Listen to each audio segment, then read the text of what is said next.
تورات کی تعلیم، اس کے جو 10 کمانڈمنٹس مشہور ہیں، ان کا خلاصہ بھی ان کے اندر موجود ہے۔ سب سے پہلے اس میں اللہ تعالیٰ کی بندگی کا حکم ہے کہ ایک اسلامی معاشرہ صرف معاشرتی اقدار ہی کا نام نہیں ہے، ان کی پروموشن، ان کا رواج وہ تو ہوتا ہی ہے، لیکن اس کی نظریاتی بنیاد پر کوئی کمپرومائز نہیں ہوتا۔ اس میں سب سے پہلے بھی اللہ تعالیٰ کی بندگی کا ذکر ہے، اور ان 2 رکوعوں کے اختتام پر بھی اللہ تعالیٰ کے ساتھ کسی کو شریک بنانے سے واضح الفاظ میں منع کیا گیا ہے۔ فرمایا وَقَضَىٰ رَبُّكَ أَلَّا تَعْبُدُوا إِلَّا إِيَّاهُ، تیرے رب نے فیصلہ فرما دیا ہے، تیرے رب کا فیصلہ ہے کہ تم اللہ کے سوا کسی اور کی بندگی نہ کرو۔ وَبِالْوَالِدَيْنِ إِحْسَانًا، اور والدین کے ساتھ احسان، نیکی کرنے کا، حسن سلوک کا۔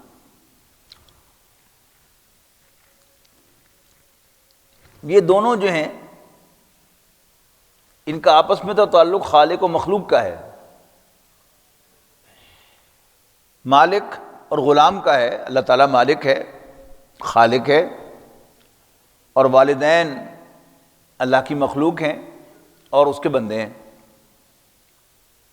لیکن قرآن مجید میں کوئی 5 مقامات آپ کو ایسے ملیں گے کہ جہاں اللہ تعالیٰ نے اپنی بندگی کے فوراً بعد اللہ تعالیٰ کے والدین کے حقوق کا تذکرہ کیا ہے۔ ایک تو یہی مقام ہے کہ ایک ہی آیت کے اندر وَقَضَىٰ رَبُّكَ أَلَّا تَعْبُدُوا إِلَّا إِيَّاهُ وَبِالْوَالِدَيْنِ إِحْسَانًا،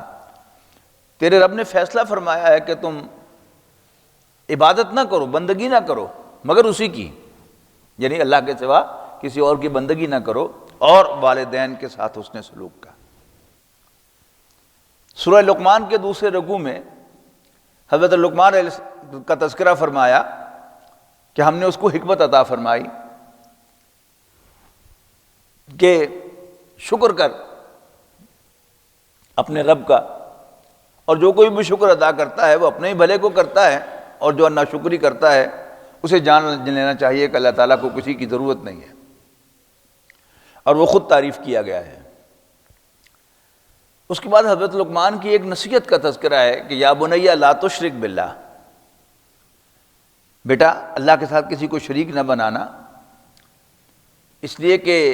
شرک کرنا اللہ تعالیٰ کی حق تلفی ہے، بہت بڑا ظلم ہے۔ اس کے بعد 2 آیات میں اللہ تعالیٰ نے اپنی طرف سے حضرت لقمان کی نصیحتوں کے بیچ میں والدین کے حقوق کا تذکرہ فرمایا ہے وَوَصَّيْنَا الْإِنسَانَ بِوَالِدَيْهِ، یعنی ایسا معلوم ہوتا ہے کہ حضرت لقمان نے تو اپنے بیٹے کو نصیحتیں کرتے ہوئے اپنا کوئی حق مینشن نہیں کیا تھا۔ یہ ذرا ہلکی بات معلوم ہوتی ہے کہ انسان کسی سے کہیں میرا ادب کرو، خواہ وہ کوئی افسر ہو، خواہ ایون والدین ہو یا اساتذہ ہوں، ان کی اصل عزت وہی ہوتی ہے کہ جو خود بخود لوگ کریں۔ اولاد والدین کی عزت کرے، ماتحت اپنے افسر کا خود ادب کریں، افسر تقاضا نہ کرے۔ تو غالباً اس لیے انہوں نے تو ذکر نہیں کیا تھا، لیکن اللہ تعالیٰ نے حکمت کی اساسات کو بیان کرتے ہوئے حکمت و دانائی کی بڑی بات اپنے والدین کے ساتھ اس نے سلوک کرنا، اس کو بیچ میں ایڈ کر دیا، اور پھر 2 آیات کے بعد حضرت لقمان کی باقی نصیحتیں قرآن مجید میں سورۃ لقمان کے اندر مینشن کی گئیں۔